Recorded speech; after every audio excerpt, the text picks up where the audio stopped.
Alright guys, we have come to the final video for today's release. We are here and it's going to be about E-Hunter's kit analysis. We're going to be going through that.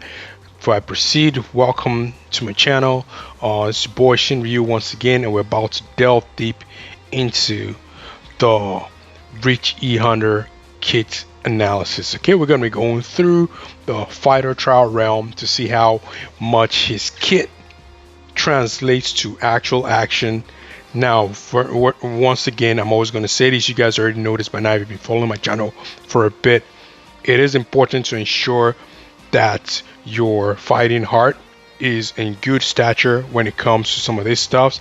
However, it's also good to bear in mind that because we're dealing with a tank here, we should at least expect him to just assist with durability, just as we saw with Suit Able, and not necessarily with winning the game. And that's why with Suit Able, when we got to one of the levels where it kind of was tough to kind of bypass them, the main thing we took out of it was that we weren't getting killed, rather we're just not being able to finish off the opponent. That means Suit Able did his job. We hope for similar, if not much better, expectations from Rich E-Hunter, because you already know that the way the kit reads, it looks like a massive game changer. We're going to do the usual stuff we do. We're going to go through all the bosses that we're going to face, the leaders of the bosses, and they're going to give us an example of what the caliber is and how we can expect to sort of progress forward. Of course, we don't usually expect killer people. We just expect people that will try and get us down, and hopefully we can withstand it. So we're going to go start here first. We have Flame Ken in the first one. That's not a bad boss. We can see we're getting the Master Infernos over here. We have Trendy Kami, not anyone that is impressing me so far, or in terms of like fear. We've got Junin Ibuki. She's good too. What do we have here? We've got Trendy Dawson. So it looks like we're getting most of the Master Inferno, whatever. We also have Ferris Sagat, and last but not the least, we have the main damage dealing unit here, which is Summer Ibuki. Do not sleep on this character, guys. I am a believer of this character here. She is a top dog. That's all I'm going to say for now. Before we proceed here, we're going to go right ahead. We're going to start and look at the caliber of people that we had who can put in the team. Obviously, we're going to look for a balance of attackers and maybe other people and supports and all that kind of stuff. We do have another Able. I'm going to put Able here for the sake of seeing who is considered the more durable boss. Able is one that's going to be right in front, so you can tell that E-Hunter is going to sort of like be adding a little bit of viability to your attack as well. But we're going to be trying to focus more on trying to get people like buffers and attackers into the team, and so we're going to use her as the last final unit, and we're going to proceed to the first level of the game, and we are going to be focusing on E-Hunters, E1 and super combo and C2. Okay, so as you can see right now, he's getting the first damage is done. He just kind of brushes it. Feel long goes and looks like they're about to attack, so might as well just get things going. Look at that blast. Whoa, I didn't use the C2 there because I kind of forgot, but you can already tell that the guy is already a boss. E-Hunter is already looking like he's ready to stop things from happening. That first move is insane in terms of damage, and you can tell already. And guys, forget the fact that we lost one of our characters.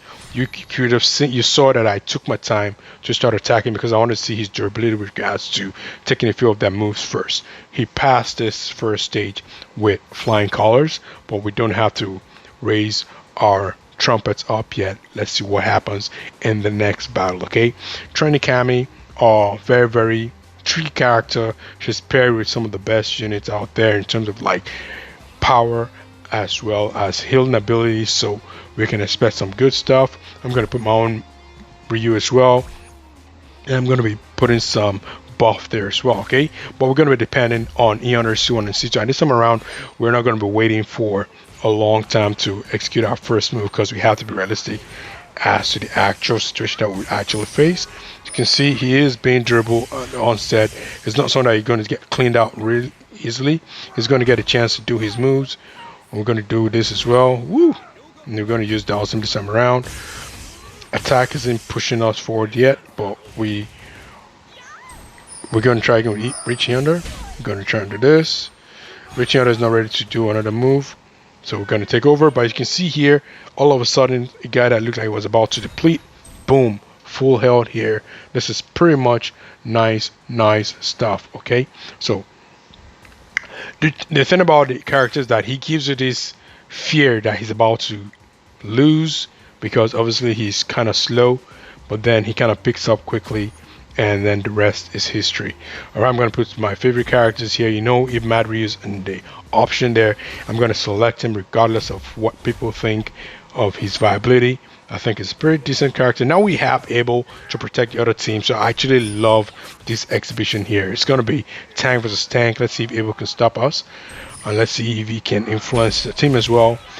We do have a oops, we're going to go ahead with this, and we're going to, you know what, maybe that was not a good idea to attack. Oh, look at that. That is the life stuff that we've been talking about, right? Let's go with him first, because he hunter is money hunter is stock. We're gonna try and see if we can affect the other guys. You can see this is what I love here. This is kind of like the exhibition of the two great tanks.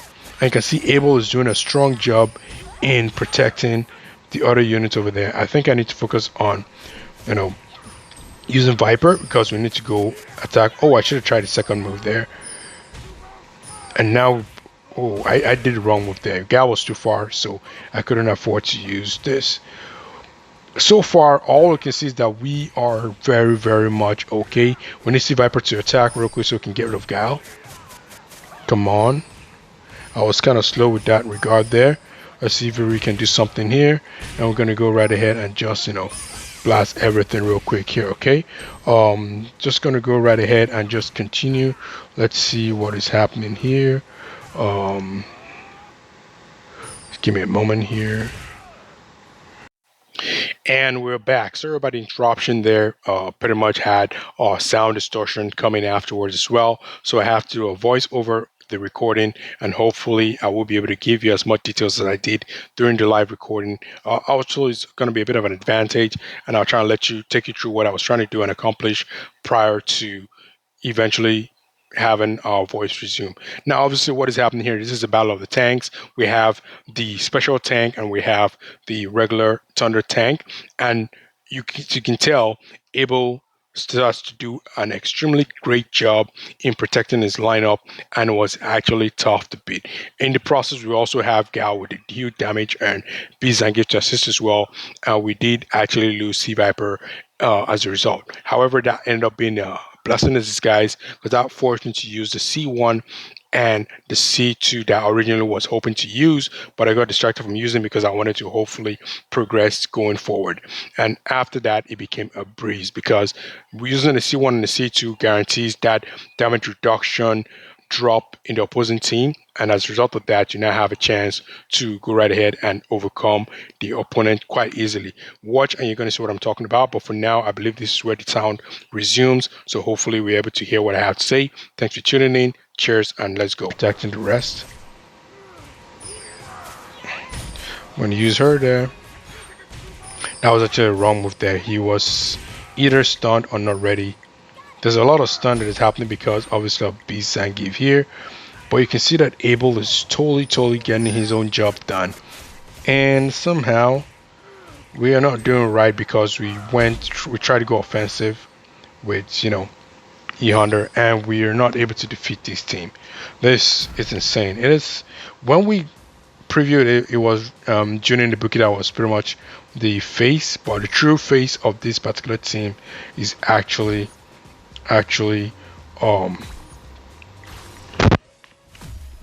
suitable.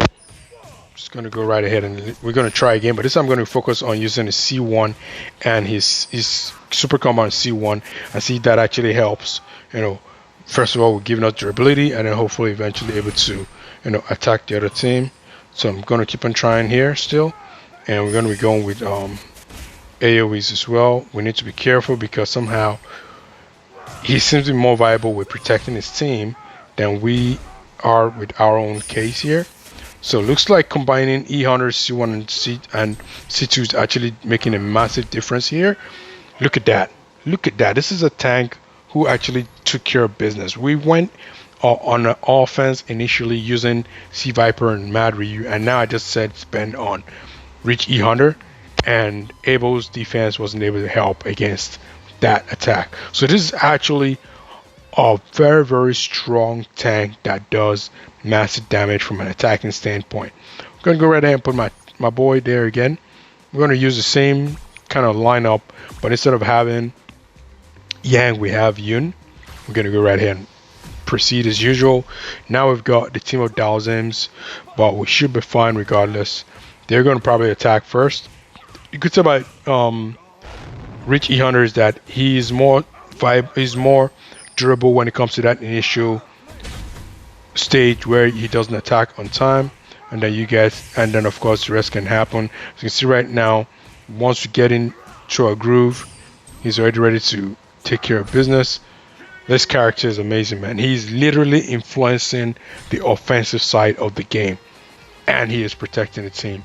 So so in terms of like protection, I think suit Abel is a bit more, dependable with protecting the entire team. He can protect, I think, a few of them, maybe like one with weakest health and one other person, really.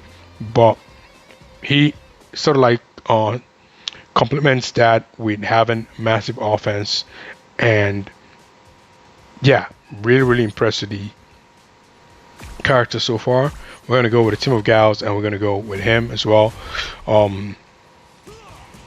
And let's see how this works. So Gal is going to obviously try to assassinate whoever. Oh, actually we have Ferris the Gas starting first. We're going to try and, we're not going to care about that. Look at that. Look at that hit. Look at how much it takes out. This is a tank for crying out loud, guys. This is a tank for crying out loud. It is. And look at how he just survives when you keep on trying to attack him. It's just like the video I talked about where he would just drop his one, he would just stretch his one, and he would make stuff smash in the ground, which is obviously the big E100 landing. But the truth matter is that I'm not really paying attention to the animation. I'm going to try and pay attention to the animation in the final battle, because what's supposed to happen is you're supposed to have like E100 drop, right? Like a copy of him drop. If we read the skill, says way to go to Scepter and summon a double to descend from the sky and slam to the frontmost position. So I'm going to go with a C1 so I can actually see this animation itself. Obviously, I'm just going to worry about who can give us some sort of like, buff or support. I think I'm fine with this team here. Nothing too fancy. So we're on the C1 right now. I'm going to wait and hopefully, let me know if you guys have seen that E100 as well. Okay, we got a chance to attack first. Oh, there he is. I didn't notice him before. I wasn't paying attention to him landing. He lands just like Yokozuna, man. Like, butt first. And look at, we're almost about. This is supposed to be the chick I called the OG, and this guy is. Oh my word. Okay. Okay, man. Rich E100 is a beast, guys. I can't even deny this anymore. This is insane. This is making me question my and Satsukin,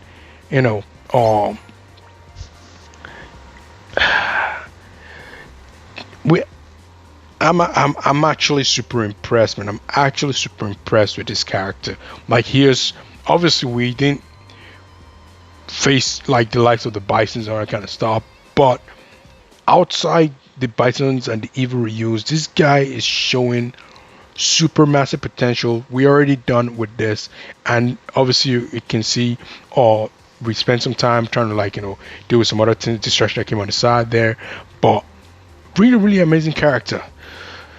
What do I have to say about the guy, guys? You know what, for tanks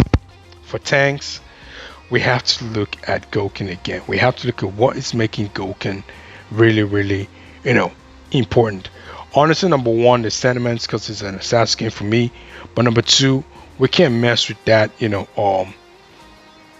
void power, right? We can't mess with void power. It is actually a very, very good start that gives you second chance, especially when you have to face the likes of PvEs where the opponent is going to have massive, damages. You have a chance to survive a little bit. But if we go right here, I want to try and like just give ourselves some reminder, but look at the caliber of the opponent that he has to face, right? We want to see, Goken, attack as well. Let's put similar caliber of fighters I sort of had in the other unit. We're facing Sagat here, right? And we're gonna try and use Goken C1 and C2 as well, just like we did. Goken also very strong with his durability. And look at that.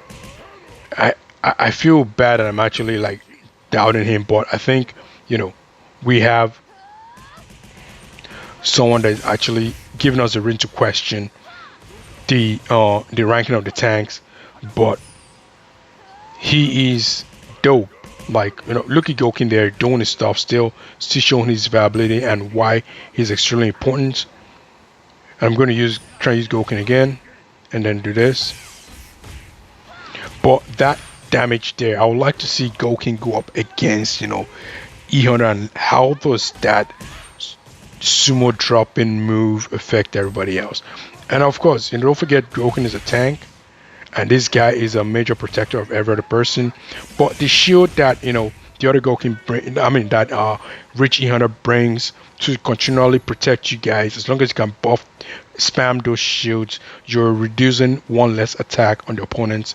That actually makes it amazing. But I had to bring Gokin in here because that just shows you how much respect I have for Rich E100. This guy is legit, guys. He is legit, and he is someone to really be considered. This is like, compared to how Gal came, and I was impressed with Gal, not as much as I was with E100. The last time I was really impressed with a character this much was when Oni came out. After Oni, we've had which other special characters come out? After Oni, we've had I believe we just had Gal. So it might not seem like it's a long stretch. No, I don't think so. After Oni, we've had Vega and Cammy, and then we've had Gal. Yeah, but Rich E100 just lets us know that there are tanks to now fight for. That if you are not, like for example, Team Sasuke, for example, you have an alternative tank, and you will not regret that tank. That is my review. This guy is awesome. He's amazing. He's definitely in the caliber of the Gokins and the Ivoriyus in terms of his own work job, his own role in your team. And I think I may have to prioritize. Once I'm done Team Skin, it might just be the first I go for. Like, I haven't said this at all in any of my reviews. Maybe I'm just overhyped or whatever, but like, if I think about it, I get my Team Skin squad, which is going to be quite a while completed, and that is if Ryu doesn't come up as the anniversary guy, and hopefully as a special character, because we want him to be dope. That's the reason why I want him as a special character. If I look at the rest here, really, like, let's just scroll through the special characters, right, who are not Team Skin. Go Megalican, obviously you're going to need to only use the Chaotic Starlight. And of course I don't have Virgil. Even if I did, I won't be prioritizing him as much. Elena, very amazing healer that you want to have on the side, never just keeps you up and going, but she goes under Rich E100 for me. I'm really serious about this. I'm not messing around, guys. And who else do we have again that is also that? We should have Cammy and Vega. I think I missed Cammy and Vega. Oh yeah, there is Cammy and Vega as well. Honestly, guys, and even Gal as well. Sorry, guys. Apart from Team Skin, E100 has impressed me the most out of all of them. That is just me. Or he may not have impressed you guys, but if he has, let me know as well. Let me know if I'm the one who's just buzzing about the character. I guess that's compensation for having such a dull, game that is still not upgrading and leveling up as fast as we want. But I believe the devs are working behind the scenes to make that anniversary be a turning point, if not New Year's, but we'll see how this goes. Alright, it's been your boy Shinryu. Thanks for tuning in. Thanks for hanging out with me on the ride. Hope you enjoyed the rest of your night, guys. And I'll catch you guys in the next one. Don't forget to like, subscribe, let me know what you guys think, and I'll catch you guys in the next one. Cheers.